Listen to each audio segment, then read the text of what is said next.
Clearly नज़र आ रहा है कि जो तंत्र है वो पूरी तरह से आरोपी को प्रोटेक्ट करने की कोशिश कर रहा है। उन्हें मजबूर किया गया है सड़कों पर उतरने के लिए, क्योंकि उनकी शिकायत के लिए ना तो कोई एजेंसी थी। फिर आप कहते हैं कि हम अरेस्ट नहीं करेंगे बृजभूषण शरण सिंह को। आज बृजभूषण शरण सिंह जैसे लोगों पर एक्शन नहीं होता कानूनी तरीके से, और वो इस तरीके से घूम रहे हैं और उनको इस तरीके से तंत्र बचा रहा है, तो देश की कोई बेटी सुरक्षित नहीं है।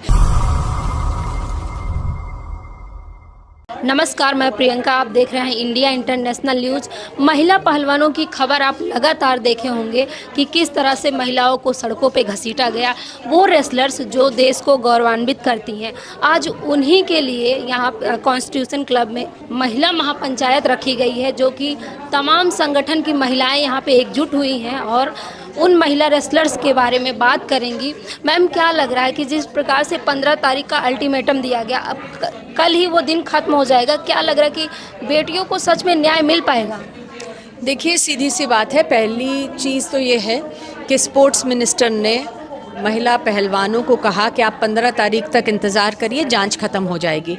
स्पोर्ट्स मिनिस्टर को कैसे मालूम कि जांच ख़त्म होगी 15 तारीख तक? वो तो जांच नहीं कर रहे हैं, दिल्ली पुलिस जांच कर रही है। इस मामले में क्लियरली आरोपी जो हैं वो एक पॉलिटिकली पावरफुल इंसान हैं। वो जो भारतीय जनता पार्टी जो रूलिंग पार्टी है उसके सांसद हैं और रेसलिंग फेडरेशन के भी चीफ रह चुके हैं। तो ऐसे में क्लियरली नज़र आ रहा है कि जो तंत्र है वो पूरी तरह से आरोपी को प्रोटेक्ट करने की कोशिश कर रहा है। और ये स्पोर्ट्स मिनिस्टर का ये कहना कि 15 तारीख तक हम जांच ख़त्म कर देगी पुलिस, इसका मतलब है कि हस्तक्षेप कहीं पे होता दिख रहा है सरकार द्वारा जांच में, और ये बिल्कुल गलत बात है। क्योंकि अगर सरकारें हस्तक्षेप करने लगेंगी जांच में तो फिर दिल्ली पुलिस का न्याय का क्या मतलब रह जाता है। तो इसलिए पहली चीज़ तो यही है कि 15 तारीख अपने में ही ये कहना कि तब तक जांच ख़त्म हो जाएगी और अल्टीमेटम की जो बात है वो ही सबसे बड़ा प्रश्न चिन्ह आज बना हुआ है। दूसरी चीज़, आपने कहा कि क्या उम्मीद है, मुझे लगता है कि ना उम्मीद होने के बहुत कारण हैं। समझ में आ रहा है कि किस तरीके से दिल्ली पुलिस अपना कर्तव्य निभा ही नहीं रही है। इतने कानून हैं हमारे देश में, कोई भी ऐसी चीज़ नहीं है यौन शोषण को लेकर, बच्चों के शोषण को लेकर, महिलाओं के शोषण को लेकर जहां पर कानून नहीं है। तो कानून के तहत जांच होना बहुत ज़रूरी है। लेकिन हम देख रहे हैं कि कैसे एफआईआर ही दर्ज नहीं कर रही थी पुलिस पहले, जबकि पुलिस का कर्तव्य है। इसमें पुलिस की कोई चॉइस नहीं है, कर्तव्य है कि अगर ऐसा कॉग्नाइजेबल ऑफेंस होता है, उसका एलिगेशन है, तो उसमें एफआईआर दर्ज किया जाएगा। दूसरी बात, एफआईआर सुप्रीम कोर्ट तक जाने के बाद दर्ज हुआ, लेकिन आज खुले घूम रहे हैं बृजभूषण शरण सिंह, जो कि इतने पॉलिटिकली पावरफुल हैं। वो हम सब मीडिया में पढ़ रहे हैं कि किस तरीके से जो माइनर हैं उनके और उनके पिता कह रहे हैं कि उन पर दबाव बनाया जा रहा है, उनकी स्टेटमेंट्स चेंज करी जा रही हैं। उनको अरेस्ट क्यों नहीं किया जा रहा? क्योंकि वो तो एविडेंस के साथ टेम्पर कर रहे हैं। इसका मतलब पेरेंट्स का कहना है कि हमारे ऊपर दबाव बनाया जा रहा, हम इतने डरे हैं कि हम आत्महत्या तक करने को मजबूर हैं। देखिए, रिपोर्ट्स बहुत चीज़ें बता रही हैं और इन सब से बहुत स्पष्ट होता है कि दबाव बनाया जा रहा है।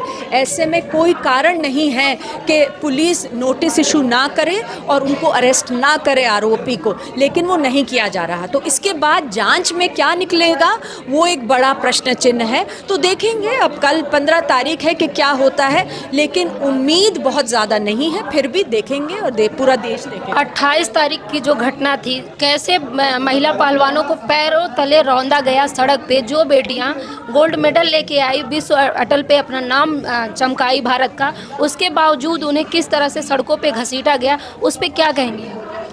देखिए, सीधी सी बात है, ये महिला पहलवान जो हैं इन्होंने हमारे देश के लिए बहुत कुछ किया है और बहुत लोगों को गौरव भी है उनके काम पर। लेकिन वो अगर ना भी होती गोल्ड मेडलिस्ट, ना भी वो बहुत सारे मेडल लाई होती, फिर भी किसी भी देश की महिला के साथ इस तरीके का कुछ यौन शोषण हो तो उसके लिए कानून है, प्रावधान है और उसके अकॉर्डिंगली ही जांच होनी चाहिए। अब महिला पहलवान क्यों सड़कों पर उतरी हैं, उन्हें मजबूर किया गया है सड़कों पर उतरने के लिए, क्योंकि उनकी शिकायत के लिए ना तो कोई एजेंसी थी, आईसीसी सेटअप होनी चाहिए थी। आईसीसी का काम है रेसलिंग फेडरेशन के अंदर कि वो आईसीसी कि वो किसी की भी शिकायत हो महिला की यौन शोषण की, वो उसको एक्सेप्ट कर सकें। आईसीसी नहीं था। फिर जब वो उन्होंने शिकायत की, उस शिकायत पे कुछ हुआ नहीं, तब वो जनवरी में आकर उनको सड़कों पर बैठना पड़ा। फिर उसके बाद सुप्रीम कोर्ट जाना पड़ा एफआईआर दर्ज कराने के लिए। फिर आप कहते हैं कि हम अरेस्ट नहीं करेंगे बृजभूषण शरण सिंह को, वो दबाव बना रहे हैं। तो महिलाएं कह रही हैं आप सही से जांच करिए, आप न्याय दीजिए। तो वो सड़कों पर बैठी हैं, फिर उनके ही प्रोटेस्ट को रोंदा जा रहा है, उन्हीं को क्रिमिनलाइज किया जा रहा है, उन्हीं पर राइटिंग के, दंगे के तमाम केसेस लगाए जा रहे हैं, एफआईआर लगाए जा रहे हैं। तो ये कहाँ का न्याय है, वो सब देख रहे हैं। प्रोटेस्ट में वो लड़कियां बैठी हुई थी, वहीं साक्षी मलिक को गृह मंत्री बुला के मीटिंग करते हैं और उसमें बेनिस फोगाट को नहीं बुलाया जाता है। तो इसको कैसे देखती हैं, क्या प्रदर्शन को तोड़ने की तैयारी है सरकार के द्वारा? देखिए, जैसा मैंने कहा कि लग रहा है कि पूरा तंत्र लगा हुआ है आरोपी को बचाने के लिए, प्रोटेस्ट को तोड़ने के लिए। उसमें ये अलग अलग चीज़ें हो रही हैं, कभी प्रोटेस्ट को तोड़ने की कोशिश हो रही है, कभी दबाव बनाने की कोशिश हो रही है, और ये बहुत ही चिंताजनक चीज़ है। ये मैं कहना चाहती हूँ स्पष्ट रूप से कि इस तरीके के अपराध जो हैं वो किसी एक महिला पर या 7 महिलाओं पर नहीं होते हैं, ये सामाजिक अपराध हैं और पूरा समाज इनसे प्रताड़ित होता है। इसीलिए आज महिला पंचायत भी बुलाई गई है, क्योंकि ये केवल इन 7 महिलाओं की लड़ाई नहीं है, ये न्याय के लिए सभी महिलाओं के लिए लड़ रही हैं वो, और इसीलिए सभी इकट्ठा हुए हैं, पूरे देश से समर्थन है उनकी लड़ाई के लिए उनके साथ। तो ब्रजभूषण जिस तरह से खुलेआम घूम रहे हैं, सरकार कार्रवाई नहीं कर रही है और ऊपर से ब्रजभूषण का उल जुलूल बयान जो आता है उसको कैसे देखती हैं?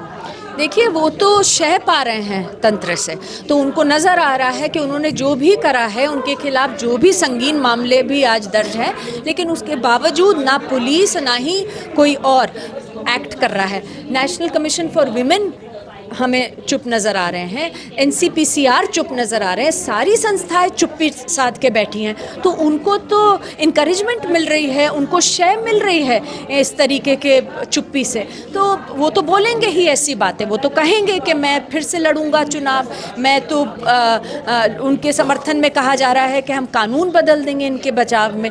तो इस तरीके की चीज़ें तो तभी होती हैं जब आरोपियों के ऊपर एक्शन ना हो। ये भी कह रहे थे ब्रजभूषण की सिर्फ हरियाणा की लड़कियां बैठी हुई हैं, अगर मैं गलत करता तो पूरे भारत से लड़कियां आती, जो रेसलर्स हैं सिर्फ हरियाणा से ही क्यों हैं? देखिए, सीधी बात है, ये कहना कि कहीं और पर महिला के साथ दुष्व्यवहार नहीं हुआ, इसका मतलब ये नहीं है कि जो महिला शिकायत कर रही है उसकी शिकायत को आप सही से नहीं जांचेंगे। जिस महिला के साथ दुष्कर्म हुआ है, यौन शोषण हुआ है, वो सामने पूरी हिम्मत जुटाकर आई हैं ऐसे मामले में, उस पर जांच होनी चाहिए। इधर उधर की बात की कोई मतलब ही नहीं है। हमारे देश में संविधान है, हमारे देश में कानून है। ये कानून ऐसी चीज़ें नहीं देखता है कि महाराष्ट्र की लड़की के साथ नहीं हुआ, हरियाणा की लड़की के साथ क्यों हुआ, ये कोई मतलब नहीं है और ये कोई डिफेंस भी नहीं है।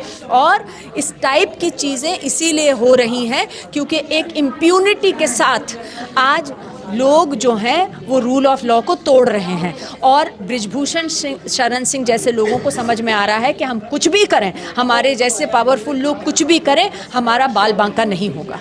यानी कि सरकार की तरफ से उन्हें सह मिल रही है, इसीलिए वो उल जुलूल बयान देते हैं। और बिल्कुल वो इसीलिए इस तरीके के बयान दे पा रहे हैं क्योंकि उन्हें शय मिल रही है। उन्हें लग रहा है ना पुलिस कुछ काम कर रही है उनके खिलाफ, उनके एक्शन ले रही है जो लेना चाहिए, ना ही कोर्ट भी अपना पूरा कर्तव्य निभा रहे हैं। कोर्ट को मॉनिटर करना चाहिए था इस केस को, क्यों नहीं कर रहा है सुप्रीम कोर्ट मॉनिटर इस केस को, जब स्पष्ट नज़र आ रहा है कि तंत्र अपना काम नहीं कर रहा है, पुलिस एफआईआर तक नहीं कर रही, लोगों को आना पड़ रहा है खटखटाने के लिए दरवाज़ा, तो सुप्रीम कोर्ट को भी करना चाहिए।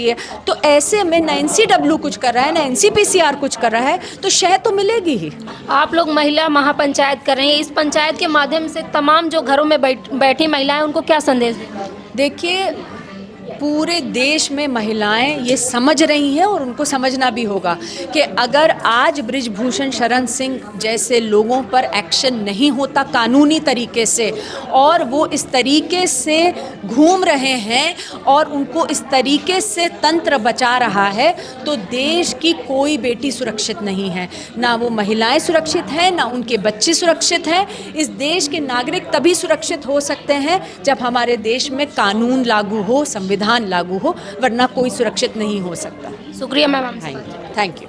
हमारे साथ अंजलि भारद्वाज थी जो खुल के बेबाकी से अपनी बात रख रही हैं और महिला महापंचायत के माध्यम से लगातार आवाज़ उठा रही हैं रेसलर्स के लिए। इस खबर पे आपकी क्या राय है हमें कमेंट बॉक्स में ज़रूर बताएं। धन्यवाद।